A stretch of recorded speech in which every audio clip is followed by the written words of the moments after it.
ازيك؟ الله يسلمك، الحمد لله. ممكن نتعرف عليك؟ انا اسمي محمد اكمل محمد شعبان من الزقازيق الزنكلون. تمام، اهلا بيك. بما ان احنا داخلين على رمضان، كل سنه وانت طيب. وحضرتك طيبه. تسلم يا رب.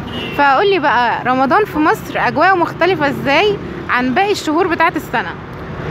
رمضان يعني علشان خاطر بيبقى شهر القرآن، ويعني بتبقى في الاجواء الرمضانيه حلوه يعني. يعني ازاي مثلا الاجواء بتبقى عامله ازاي، مختلفه عن اي شهر في السنه؟ عشان خاطر القرآن والصلاة، والشهر رمضان بتفتح فيه الابواب. تمام. طيب قول لي بقى، بما ان احنا اكيد طبعا كلنا سمعنا الاغاني اللي هي الشعبيه اللي هي بتاعت وحوي يا وحوي، فقول لي يعني ايه وحوي؟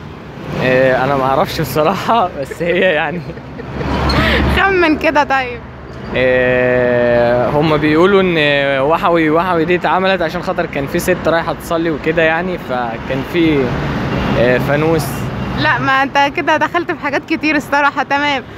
طيب تفتكر بقى، بما ان احنا بنجيب فوانيس في مصر، فتفتكر الفوانيس دي كانت موجوده في عهد اي دوله؟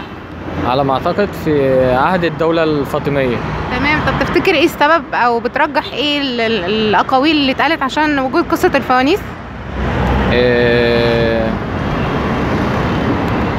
يعني بصراحة أيوة. معرفش، بس هو بيقولوا ان كان في ست رايحة تصلي، فكان كان في ولد ماشي وراها يعني وبيعمل فانوس. ست واحدة بس؟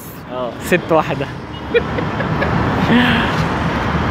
طب عمر حد جاب لك فانوس قبل كده ولا لا؟ لا بصراحة لا خالص، ولا حتى في طفولتك؟ لا والله، لا. والدتي يعني كانت بتجيب لي دايما فوانيس وكده صغيرة. طب انت في يوم من الايام ان شاء الله هتجيب لاولادك، ولا يعني مش هتجيب لهم؟ ان شاء الله يعني، انا عشت هجيب لهم. تمام، احنا بنشكرك جدا، كل سنة وانت طيب. شكرا. حضرتك طيبة. شكرا.